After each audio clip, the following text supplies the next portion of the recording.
Hey everybody, I'm Bede, aka The Terrible Australian, a super podcast, and welcome to the fourth edition of my 2014 MIFF video reviews. For this one, I'm going to be talking about William Friedkin's 1977 forgotten classic Sorcerer, and as well as the indie romantic comedy drama The One I Love. So let's get right into it. Now, I should say beforehand, I am actually feeling a little bit under the weather today, so I won't be as talkative as much as I usually am with these video reviews, so I hope you all forgive me for that. But let's get right into it though. I've got my trusty MIFF guide right here, so I can read you the synopsises of these films. So let's begin. By 1977, William Friedkin had won an Oscar for The French Connection and rocked audiences with The Exorcist.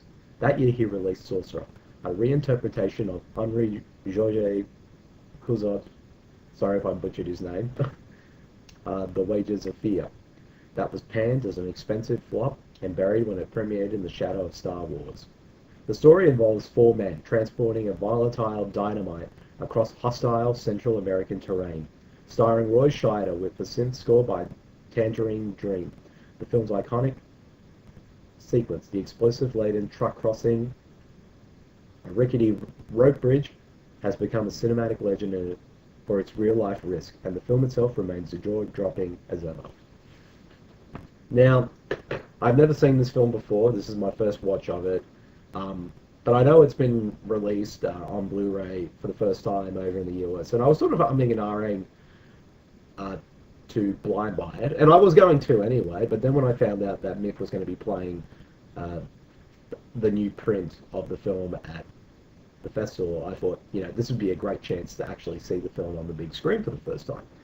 And having seen the film now, I have to say, and I'm not going to lie, this is probably one of the greatest and most intense films I have ever seen. I was completely and utterly blown away by it, and it's been quite a while. Like, even though I've seen a lot of excellent films, both new and old, over the years, truly excellent films, but one that really just blows you away, like one that you know for a fact that this could easily be one of the greatest things you've ever seen, and maybe even one that could be in your top favorite films of all time. And even though I've only seen this film once, and there's a great chance that it might be up there.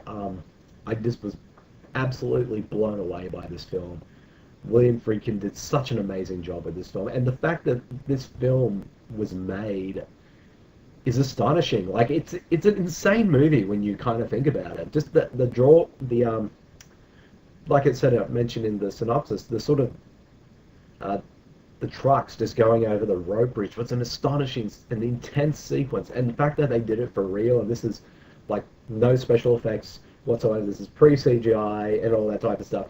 It's just jaw-dropping, and I was on the edge of my seat the entire time. And also, the film has some amazing performances, has a really interesting and very different structure and way it tells the story, and also it has some interesting and thematic elements to it that make it even better, even more amazing than it already is. And I just loved it. It was a fantastic film. The audience I saw it with was very much into it as well, and now I'm going to go buy that Blu-ray right now. But yes, it's just amazing. I can't stop talking about this film. This may be, like, I've only got a few days left of the festival, but so far I can tell you right now, this would probably be my pick as the best film I saw at MIFF this year. Unless something else comes along that beats that, I don't think it will. It is an amazing, amazing, amazing film. If you haven't seen Sorcerer, go watch it right now. And I will say, the print we saw it in, what looked astonishing. It looked like the film was made today. That's how good the film looked. And I'm just like, wow. I'm kind of speechless about this film. So if I had to give this film a rating, it's a definite 5 stars. If I had my own way, I'd give it 10 out of 5. But I loved it. It's an amazing film. Check it out if you haven't seen it. And that's William Friedkin's Sorcerer. Now on to the next film. The One I Love. Now, I'm sort of going back and forth whether to actually... This is sort of tell you what the film is about, because this is one of those films where it's probably best that you don't know anything about it when you go in. Like because there are some things that happen in the film, and also the plot itself uh, is so interesting, original, and unique that just by spoiling, even just giving a hint of what the film is about, could easily give away like its plot. And but I'm going to do it anyway. I'm going to read the synopsis, and I'm going to say, for if you don't want to know what's going to what happens in the film, skip this part for about, I don't know, probably 30 seconds or so. So let's get right into it. That was a little bit of a weird fight last night. Ethan, Mark Duplass, tells Sophie, Elizabeth Moss, for the first morning of their weekend getaway. His words ring true, but with a last-ditch attempt to reclaim their lost spark plagued by strange occurrences. Every glimpse of happiness comes with its own misunderstandings, and every argument elicits unusual reactions. The couple search for marital bliss, but are they seeking their idealized versions of each other?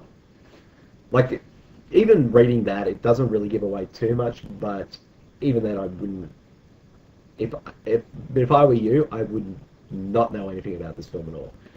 I really like this film. I thought it was really well made. It's beautifully well written. It's very funny, and also it deals with some interesting ideas and themes as well. And also both Mark Duplass and Elizabeth Moss are terrific, and and it's only just them. Like that, it's just them. Well, Ted Danson does appear in the film, but it's only a small role. But it's mainly just these two actors, and they just do such a great job. And I definitely recommend everyone to check it out. It's a really good film that I think a lot of people will be very surprised by, and it's not what you expect. I didn't know what to expect from this film, and I actually deliberately went out of my way not to know anything about it, because from what I've heard from people. So if I had to give this film a rating, I'd give it 4 stars. Definitely, it's worth checking out for sure, so check it out, people. Yep, that's the end of this 4th edition of my 2014 MIFF video reviews. Keep a lookout for my 5th edition, in which I will be talking about Richard Linklater's critically acclaimed film Boyhood, and as well as the fact-based drama Kumiko the Treasure Hunter. So keep a lookout for that one, and I'll see you guys later. See you, everyone.